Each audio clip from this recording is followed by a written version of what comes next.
नमस्कार, मैं Omkar Angadi. Smart plus के आज के समाचार में आपका स्वागत। नजर सबसे पहले आज के सुर्खियों पर। मनपा चुनाव के लिए प्रचार कार्य गतिमान, प्रशासनिक व्यवस्था चुनाव के लिए तैयार। एकनाथ खड़से के खिलाफ कार्रवाई कर 5 करोड़ रुपए की संपत्ति जब्त। वीकेंड लॉकडाउन जारी रहेगा। चुनाव आयुक्त से महाराष्ट्र एकीकरण समिति की चर्चा। निपाणी क्षेत्र के व्यापारियों का तहसीलदार को निवेदन। होटल आदर्शा पैलेस आपके लिए लाए हैं फूड पार्सल और home delivery service, breakfast, lunch और dinner, south Indian, north Indian, tandoori. कोविड-19 के तहत स्वच्छता और सभी नियमों का पालन। आज ही ऑर्डर कीजिए और घर बैठे लजीज खाने का मजा उठाइए। हर पार्सल के साथ एक mask free. Hotel Adarsha palace, Lingaraj college के सामने, कॉलेज रोड, बेलगावी। फोन 0831 2435 777 और 8884121718। अब समाचार विस्तार से। श्रावण में शुक्रवार के शुभ मुहूर्त से ही बेलगाम नगर क्षेत्र में प्रचार की धूल उड़ने लगी है। मनपा चुनाव के उम्मीदवारों ने शुक्रवार की सुबह मतदाताओं की देवता रूप से प्रार्थना करने के लिए शुरुआत की। प्रत्याशी अपने समर्थकों के साथ घर घर जाकर संपर्क कर रहे हैं। 3 सितंबर को होने वाले नगर निगम चुनाव के लिए प्रत्याशी अब कमर कस चुके हैं। उन्होंने अपना प्रचार कार्य शुरू कर दिया है। कम समय में मतदाताओं से संपर्क करने की परीक्षा होगी, इसलिए शुक्रवार सुबह से अभियान शुरू हो गया है। नगर निगम चुनाव के मैदान में भाईचारा होने के कारण मतदाताओं से संपर्क करने में काफ़ी दिक्कतों का सामना करना पड़ता है। फिर भी आपके निर्वाचन क्षेत्र में मतदाताओं को आकर्षित करने की होड़ शुरू हो गई है। उम्मीदवार कार्यकर्ता शहरी और उपनगरीय क्षेत्रों में मतदाताओं तक पहुंचने के लिए कड़ी मेहनत कर रहे हैं। नगर निगम चुनाव के लिए अब 385 उम्मीदवार मैदान में हैं। कई वार्डों में बहुरंगी संघर्ष की तस्वीर है। उम्मीदवारों ने कोरोना नियम और चुनाव आयोग के निर्देशों का पालन करते हुए मतदाताओं से संपर्क करना शुरू कर दिया है। प्रशासनिक व्यवस्था चुनाव के लिए तैयार। नगर निगम चुनाव जोरों पर है और अधिकारियों द्वारा तैयारी की जा रही है। इसी पृष्ठभूमि में चुनाव आयुक्त डॉक्टर बी बसवराज ने गुरुवार को अधिकारियों की बैठक की। उन्होंने अधिकारियों को पारदर्शी चुनाव प्रक्रिया को पूरा करने के भी निर्देश दिए।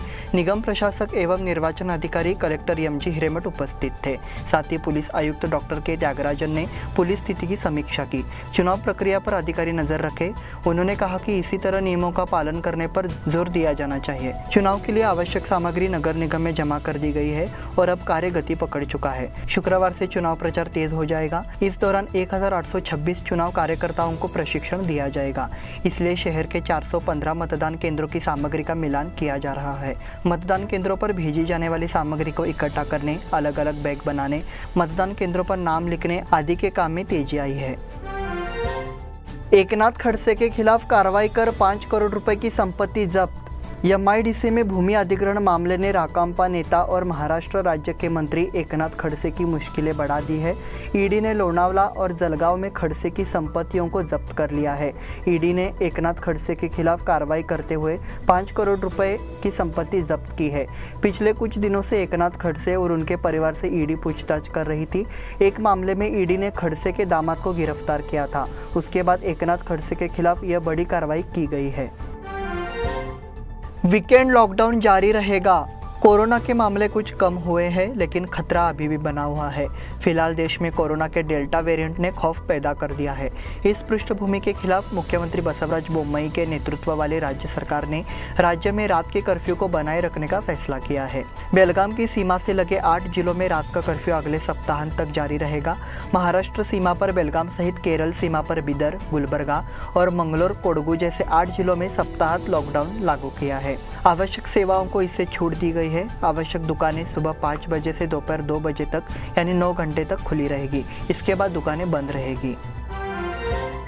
चुनाव आयुक्त से महाराष्ट्र एकीकरण समिति की चर्चा। समिति के सदस्यों ने शुक्रवार को राज्य चुनाव आयुक्त बी बसवराज से मुलाकात कर नगर निगम चुनाव के सभी दस्तावेज मराठी में देने की मांग की। उन्होंने अपनी मांगों का एक बयान भी उन्हें सौंपा।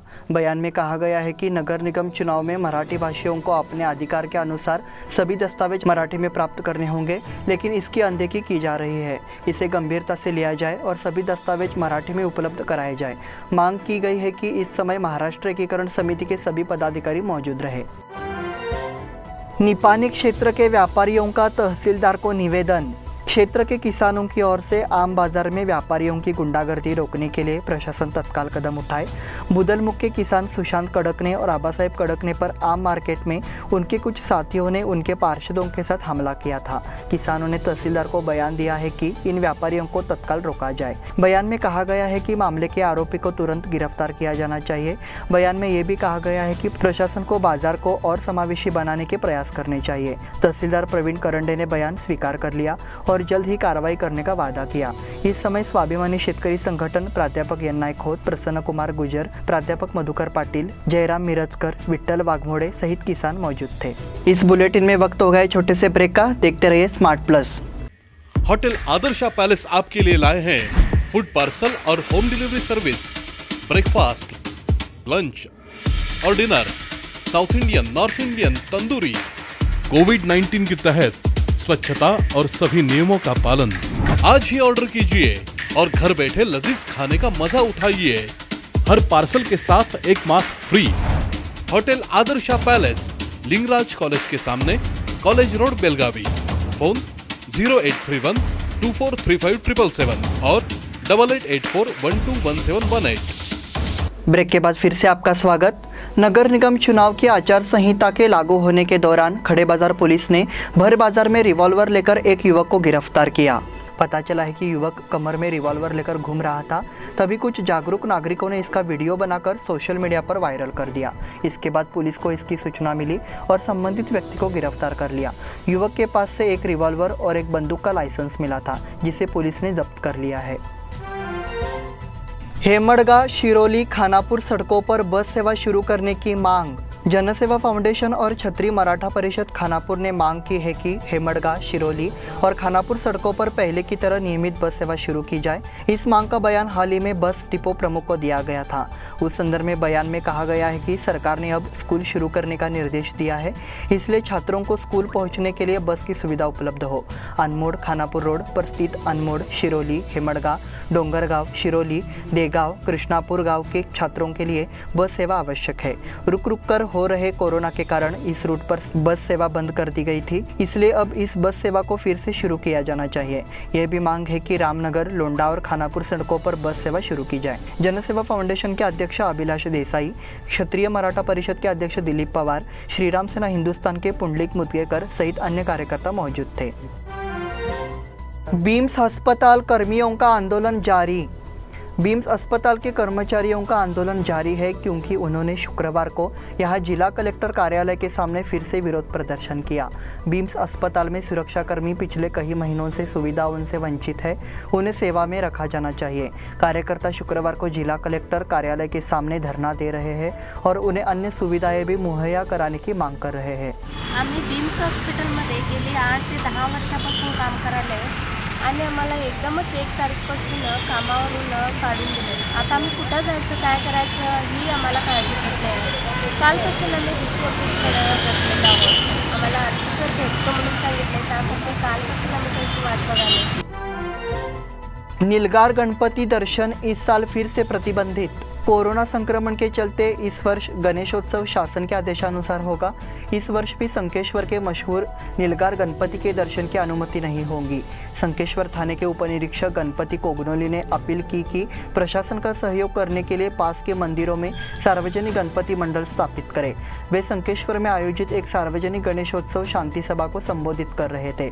उन्होंने कहा कि त्योहार के दौरान सड़कों पर तंबू लगाने की अनुमति नहीं होगी और बैंजो, स्पीकर और अन्य वाद्य यंत्रों के साथ जुलूसों पर भी प्रतिबंध लगाया जाएगा। उन्होंने नियमों का उल्लंघन करने वाले सार्वजनिक निकायों के पदाधिकारियों और कार्यकर्ताओं के खिलाफ कार्रवाई की चेतावनी दी। नीलगार गणपति के हिदुर शेट्टी परिवार को बस गणपति की स्थापना करनी चाहिए। प्रशासन द्वारा जनपूजा या दर्शन के लिए निर्बंध प्रस्तुत किए गए हैं। प्राथमिक स्कूल शुरू करने के लिए 30 को बैठक। पहली से 8वीं तक की ऑफलाइन कक्षाएं शुरू करने के लिए 30 अगस्त को मुख्यमंत्री बसवराज बोम्मई की अध्यक्षता में बैठक होगी। प्राथमिक एवं माध्यमिक शिक्षा मंत्री BC नागेश ने बताया कि बैठक के सुझावों के अनुसार अगला निर्णय लिया जाएगा। उन्होंने बताया कि 23 अगस्त से 9वीं से 12वीं तक की कक्षाएं शुरू कर दी गई है। अगले 8 दिनों में परिणामों का अध्ययन किया जाएगा। उसी के अनुसार कक्षा 1 से 8वीं तक शुरू करने का निर्णय चर्चा के बाद लिया जाएगा। 30 अगस्त को होने वाली बैठक में रैपिड एक्शन फोर्स और विशेषज्ञ शामिल होंगे। पिछले 1.5 साल से स्कूल बंद है, बच्चे घर पर हैं और उनका ऑनलाइन मार्गदर्शन किया जा रहा है। विशेषज्ञों का कहना है कि कोरोना की संभावित तीसरी लहर का छोटे बच्चों पर ज़्यादा असर नहीं पड़ेगा। मंत्री नागेश ने कहा कि इसलिए सरकार कोरोना रूट पर स्कूल शुरू करने की योजना बना रही है। महाराष्ट्र एकीकरण समिति के उम्मीदवारों की पहली सूची घोषित। महाराष्ट्र एकीकरण समिति ने नगर निगम चुनाव के लिए उम्मीदवारों की पहली सूची जारी कर दी है। तदनुसार निर्धारित उम्मीदवार इस प्रकार है: ward number 8 Amar Kisanrao Yellurkar, ward number 9 Manisha Satish Devkar, ward number 10 Vaishali Siddharth Bhatkande, ward number 14 Shivaji Pundlik Mandolkar, ward number 15 Lakshmi Vasant Patil, ward number 16 Ganesh Mahesh Daddikar, ward number 20 Ashwini Shivaji Katare, ward number 24 Mahesh Keshav Naik, ward number 28 Shrikant Kadam, ward number 31 Rajshri Nandkumar Haval, ward number 32 Ashutosh Shashikant Kamle, ward number 33 Vandana Mohan Belgundkar, ward number 42 Rakesh Raghunath Palange, ward number 43 Jayshila Kiran Sainik, ward number 50 Shivaji Umesh Patil, ward number 51 Shruti Vinayak Patil, ward number 52 Sayali Vinayak Gunjatkar, ward number 53 Sanjay Lakkappa Pujari, ward number 56 Sheela Tukaram Hosurkar, ward number 57 Sandhya Raju Pawar. जो route का तोड़ नहीं है, एक सदी में 7 record. Bharat और England के बीच तीसरा टेस्ट लीड्स में चल रहा है। मैच की पहली पारी में इंग्लैंड के कप्तान जो रूट ने शतक जड़ा और कई रिकॉर्ड बनाए। इंग्लैंड के कप्तान जो रूट इस समय शानदार फॉर्म में है। उन्होंने भारत के खिलाफ तीसरे टेस्ट की पहली पारी में शतक लगाया। भारत के खिलाफ 5 मैचों की सीरीज में यह उनका तीसरा शतक है। उन्होंने पहले ट्रेंट ब्रिज में और फिर लॉर्ड्स में दूसरे टेस्ट में शतक बनाया था। जो रूट 1 साल में लगातार 3 टेस्ट में 2 बार शतक लगाने वाले दुनिया के पहले खिलाड़ी है। रूट ने इस साल श्रीलंका के खिलाफ और फिर चेन्नई में भारत के खिलाफ पहले टेस्ट में लगातार 2 शतक बनाए थे। अब उन्होंने एक बार फिर सेंचुरी की हैट्रिक लगाई है। उत्तर प्रदेश सरकार ने 2032 ओलंपिक तक कुश्ती का प्रायोजित किया। उत्तर प्रदेश सरकार ने 2032 ओलंपिक तक कुश्ती के खेल को पुरस्कृत करने का फैसला किया है। भारतीय कुश्ती महासंघ के अध्यक्ष ब्रजभूषण शरण सिंह ने गुरुवार को कहा कि बुनियादी ढांचे और पहलवानों के समर्थन में 170 करोड़ रुपए के निवेश की उम्मीद है। हॉकी को ओडिशा सरकार ने पुरस्कृत किया है। इससे प्रेरित होकर संगठन के वरिष्ठ पदाधिकारियों ने उत्तर प्रदेश सरकार को मदद की पेशकश की थी।